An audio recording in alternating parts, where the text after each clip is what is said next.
Για πρώτη φορά στην παγκόσμια ιστορία της ιατρικής εφαρμόστηκε στο Πανεπιστημιακό Γενικό Νοσοκομείο της Αλεξανδρούπολης η μέθοδος έγχυσης βλαστοκυτάρων απευθείας στους πνεύμονες.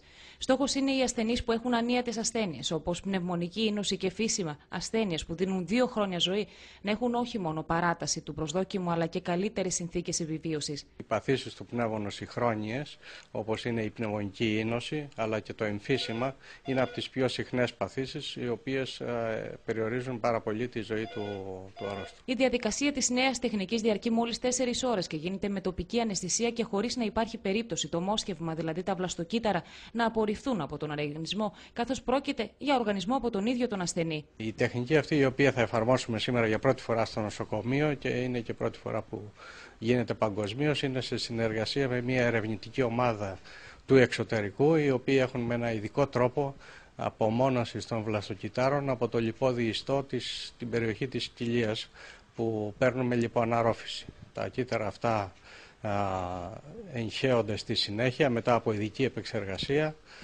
στους πνεύμονες κατά τη δικιά μας πρόταση.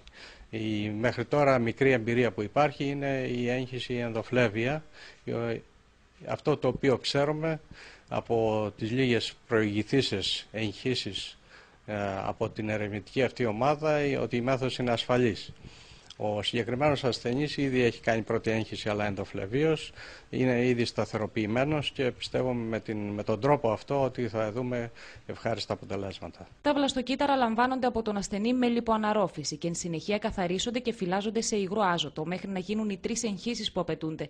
Αν και μέχρι τώρα οι 3 εγχύσεις γινόταν ενδοφλέβεια, με αποτέλεσμα να διασπείρονται τα βλαστοκύτταρα σε όλο το σώμα και όχι μόνο στο όργανο που έχει προσβληθεί από την ασθένεια. Μαζί με την πνευμονολογική κλινική, τον καθηγητή κύριο Μπούρο, ξεκινάμε ένα κλινικό πρωτόκολλο που γίνεται πρώτη φορά στον κόσμο. Υπάρχουν κάποιες βέβαια περιπτώσεις, όπως λέμε, ανέκδοτες που δεν έχουν δημοσιευθεί, όπου τα βλαστοκύτταρα, τα παίρνουμε από το λιπόδι ιστό, μπορούν να βοηθήσουν στο πνευμονικό εμφύσιμα.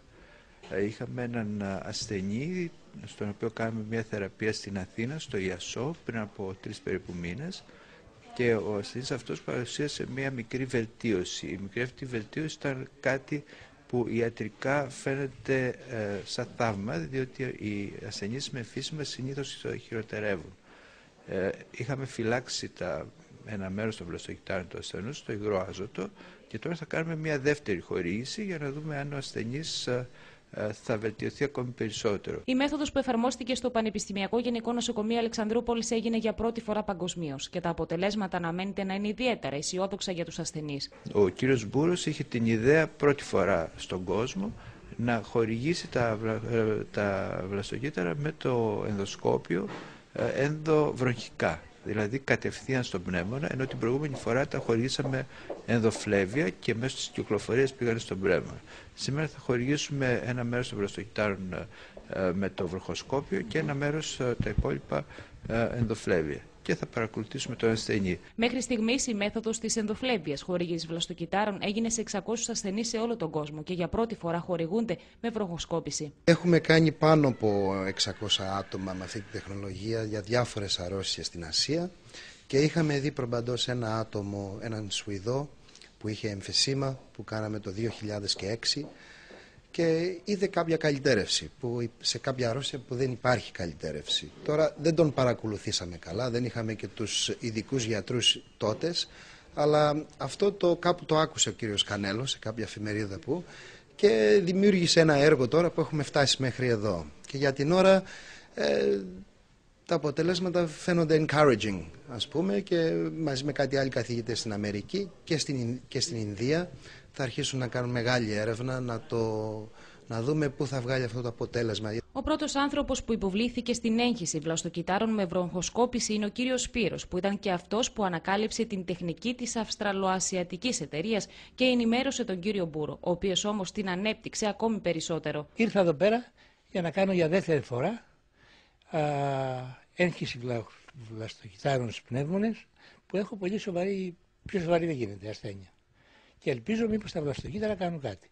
Η πρώτη φορά έδειξε κάτι αισιόδοξο, όχι μεγάλα πράγματα, πάντως όχι αρνητικό. Έδειξε κάτι θετικό. Και ήρθα να κάνω δεύτερη φορά. Μπορεί να χρειαστεί να κάνω και τρίτη. Η τεχνική νομίζω γίνεται σε 3 φορές. Και επειδή για την Ελλάδα το φροντίζει το εδώ πανεπιστήμιο, εδώ πανεπιστημιακή κλινική, ο καθηγητής ο κ. Μπούρος, ήρθα εδώ πέρα, επειδή έχουν όλα τα μέσα και όλα τα αυτά, το πανεπιστήμιο, το νοσοκομείο αυτό, αυτή η κλινική, ήρθα εδώ πέρα. Ο κ. Σπύρος πάσχει από πνευμονική νόση. Ελπίζει και δίνει ελπίδα για χιλιάδες ασθενείς. Έχουμε ελπίδες, ας πούμε, που διαφορετικά δεν έχουμε ελπίδες, γιατί η αρρώστια είναι θανατηφόρος. Η ασθένεια είναι θανατηφόρος.